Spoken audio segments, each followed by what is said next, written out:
nwere ihe nna anụ asị na anyị na-akwado, anyị bụ ndị omenala na anyị na-akwado crusade, wee sị ka njukene bishọp anyị dadi eziokwu bụ ihe a nna anụ ka asịrị ndị ụwa. Ọ bụghị asịrị ndị ụwa, mụ nwa onwe m emego m onye ngwụrụ oje ije mmadụ na-abụ, emego m onye ishipụ ụzọ, m onye ogbukwu okwu, m onye a na-akwado ini okenye. Achọrọ m ime crusade ka m gwa ndị mmadụ na omenala abụrụ ajọ ibe, na ọ na-emekwu ihe arịa ma anyị nwa bụ ka mistri a na-ekwu anyị na Chukwu na-akpa karịa ibe na ndị na-ekere eme. Ọ dị mma dadi, kedu mgbe crusade a ga-abụ? Anyị ga-atinye na ending of August, last week of the August. Mana epik bụ date duto gị anyị ga-enye ihe ọ ga-adanye n'izu wee kwue. A ga-echeki ya n'izu Igbo. Mana ọ ga-abụ towards ending of August. Last weekend of the August. Ọ dị mma dadi, anyị kenere gị. Anyị na-etipụ anya ebe anyị ga-afụ na ndị mmadụ juru.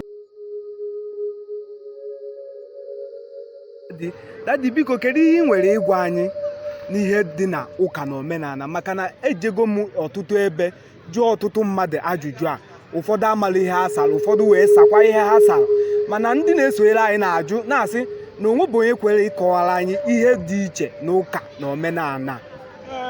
Omenala bụ ụka ndị Igbo, ụka ndị ọcha bụ ihe webatara anyị Christianity. Agwachakwara anyị ndị nwe ụka nwa. Roman Catholic bụ ndị Rome nwe ya. Anglican Communion bụ ndị England nwe, Church of England ka a na-akpọ. Church of England, yes. Jehovah's Witness ma other Pentecostal churches onye ọbụla nwe ndị onwe. In correspondence USA agwara anyị ndị nweche. Yes. So onwe bụ ihe dị ihe a niile bụ ibe emere during partition of Africa. So ọ partition mgbe ọ ji datin wee gote mkpụrụ obi ndị mmadụ, a na-enye gift, enye ha akwa, enye ha iwe na-aṅụrị, ewere narịzi agụ mkpụrụ obi gị nakwuo olu gị ibe dị bụ unu wee na narị gị gift Chukwu nyere ndị bụ unu, talenti Chukwu nyeburu gị enye wee na. Ọ dị mma dadi, anyị ga-abịa, anyị na-aga anọkwa wee kpaa, maka na anyị ka nwere ọtụtụ ajụjụ anyị ga-ajụ gị. Anyị ka nwere, maka na anyị na-aga mba wee na-amụta ife, wee na-eje ndị ka anyị a na-akụziri anyị, wee na-akụzikwere Igbo niile.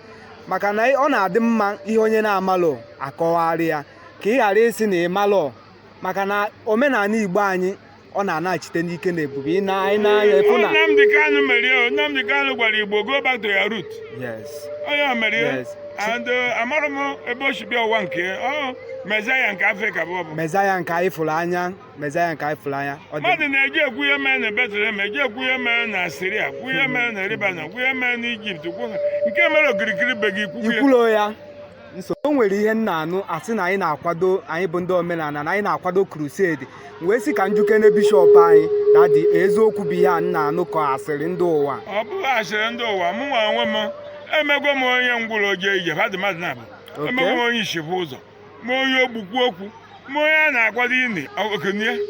Achọrọ m ime crusade ka m gwa ndị mmadụ na omenala abụrụ ajọ ibe, na ọ na-emekwu ihe arịa ma anyị nwa bụ ka mistri a na-ekwu anyị na Chukwu na-akpa karịa ibe na ndị na-ekere eme. Ọ dị mma dadi, kedu mgbe crusade a ga-abụ? Anyị ga-atinye na ending of August, last week of the August. Mana epik bụ date duto gị anyị ga-enye ihe ọ ga-adanye n'izu wee kwue. A ga-echeki ya n'izu Igbo. Mana ọ ga-abụ towards ending of August. Last weekend of the August. Ọ dị mma dadi, anyị kenere gị. Anyị na-etipụ anya ebe anyị ga-afụ na ndị mmadụ juru.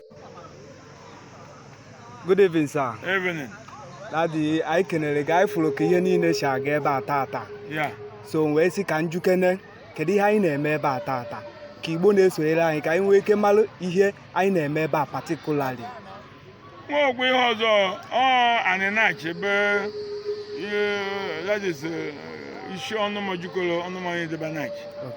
Then ka a na-eme oku taa, ya na-agwa ya bụ oku nkwa nneche ọnwa ịsaa. And onye ma bụ ihe mere ndị mmadụ ji gbakọnata taa ebe wee ju ofu ugboro n'arọ ba ji eme ya. A na-eme ofu ugboro n'arọ. Ọ na-adanye mgbe ụfọdụ n'Eprel, ọ na-adanye, o dipendụ ọnwa pụrụ n'elu ihe a gụtara ya. Ọnwa ka eji agụ ya, anaghị eme by date. A na-echeki ya n'ọnwa Igbo. Ọnwa ise, ọnwa pụkwa n'elu agụ izu ise mee. Ọ dị mma dadi.